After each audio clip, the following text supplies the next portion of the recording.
Shakur Stevenson, he's at it again. In a brand new tweet from Shakur Twitterson, he says, "I am so happy that Sweet Pea didn't box in our era." Right? Sweet Pea, in case you don't know, maybe you're new to boxing, that's a legendary boxer named Pernell Whitaker. His nickname was Sweet Pea. In fact, Shakur has a tattoo on his leg of this boxer, Pernell Sweet Pea Whitaker. A lot of people remember him for his defensive prowess and his ability to make fighters miss when they were up against him. But he was much more than that, right? Listen, ego thoughts. I really don't like when people do this, man. And I'm going to explain and kind of further break it down what Shakur Stevenson is doing.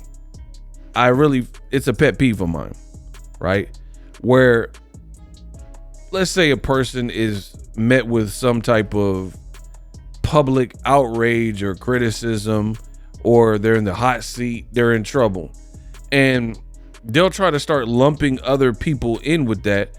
But really, it's a personal issue. It's a personal problem. So let's say me and John Doe, and I'm like, man, the police is looking for us. The police is after us. But I'm the only one that committed a crime. So the dude John Doe is going to be like, what you talking about? The police are looking for you. They after you. You know what I'm saying? Like, that don't have, whatever you did don't have nothing to do with me. You know what I'm saying? Like, they're not looking for me. They're looking for you. That's exactly, to me, what Shakur Stevenson is doing.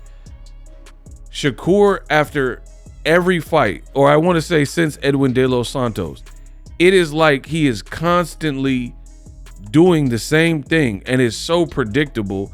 And these fighters need immediate PR people. And if they have them, what do they get paid for? Because, like, and I'm not trying to knock nobody, but I'm saying, if you have a PR person, they're supposed to advise you from potential danger. Like, you're doing an interview and they say, hey, don't answer that question. You're in the middle of a legal lawsuit, so it wouldn't be wise for you to answer that on camera, right? It's a loaded question. That's what a PR person should do.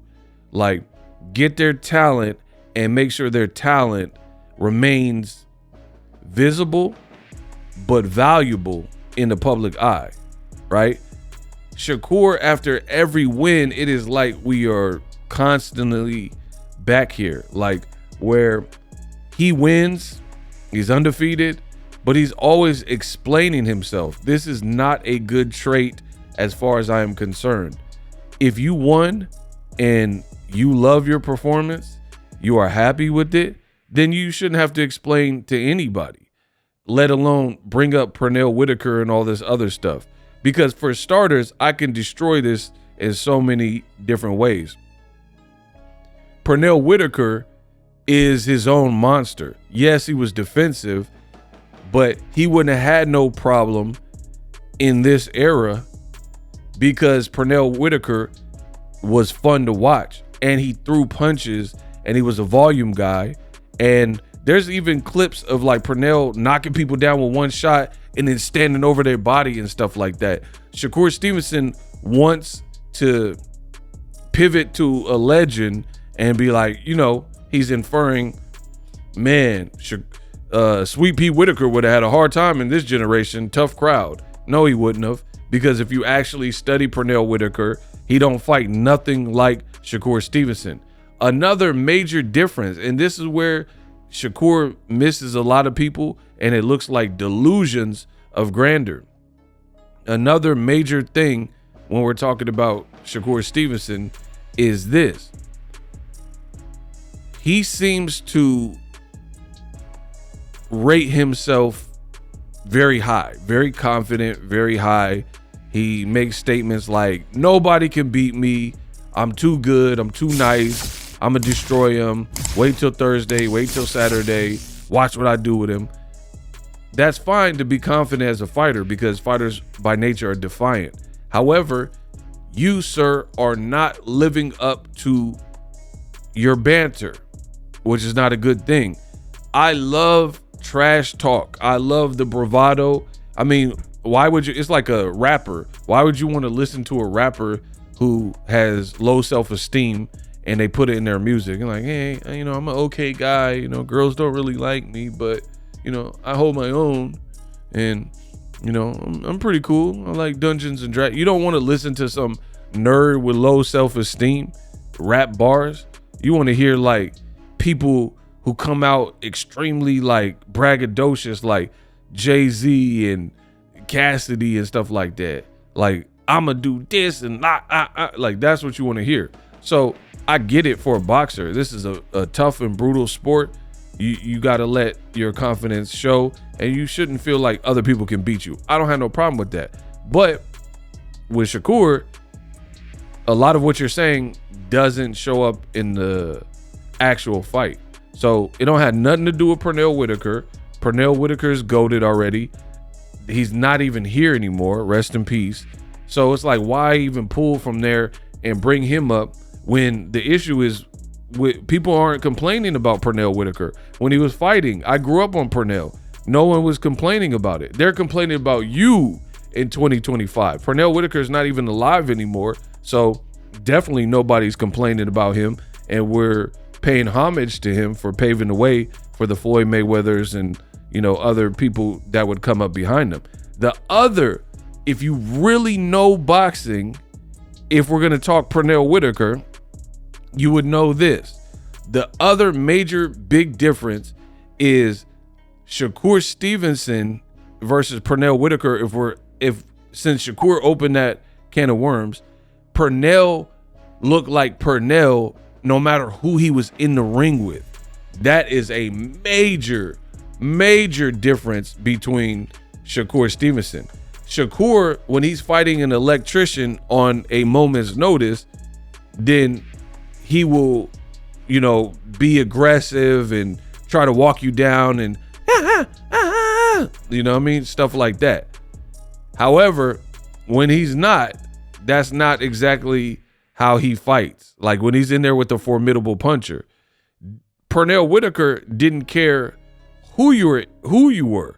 If you were Julio Cesar Chavez, one of the greatest offensive fighters in boxing history, crazy resume, and he won that fight, right? He's in there with Oscar De La Hoya. He's in there with Roger, the Black Mamba Mayweather, rest in peace. So it didn't matter who you were, Pernell was going to get off and look the same. Gold medalists like De La Hoya, Buddy McGirt, Roger, Black Mamba, you know what I mean? Chavez, like he didn't care who you were. I watched the Oscar De La Hoya fight a couple years ago, and De La Hoya was throwing all these punches, and he was like, and having fun and playing around, and he was like moving. It was like he was in the Matrix or something. And I'm like, oh man, what is he on? Okay. And it just made me realize this is why I grew up idolizing and like looking at fighters like Pernell Whitaker as the guy, because he was just so good. And he's a volume puncher. Shakur ain't doing that. Shakur's in there with padlock, and then he gets aggressive. If he fought Tank, I guarantee you he's not going to fight like he fought. He messed up his hands versus an electrician.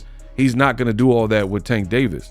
When he fought Edwin De Los Santos, he's not even engaging. People are saying he's fighting negative. So it's like, why are you even bringing up Pernell Whitaker? You don't fight nothing like him. So he wouldn't have had a problem. The people are criticizing your performance and expecting more, and you're trying to bring up other people to bring them down with you, but those other people really don't have nothing to do with what you're receiving. And like I said, I don't prefer when people do that. Like if the heat's on Boxing Ego and I made some kind of mistake or I'm being criticized, then I'm not like, oh, but PewDiePie, what about Mr. Beast? You know what I'm saying? I just got to handle that, especially if I caused it. You perform how you perform. You should be mad at Turkey for giving you somebody on a day notice that had no chance with four knockouts and 15 fights, no camp, and not even no power to like get anything done, and no training camp. You were never going to win in this situation, and this is what I said from the beginning. Listen, people, if you gain any value from my content, breaking down boxing, I know I'm good. I know I'm the best in the business. Subscribe, hit the like button, any of my videos. This is my art, and I appreciate you for rocking with me. Let me know what you guys think. Shakur Stevenson, you know, he's the only person that I can even think of in boxing that seems so defensive when he wins. Like, not only defensive in the ring, but you defensive when you win. You're trying to explain it to everybody and bring Pernell up, and it's just bizarre to me.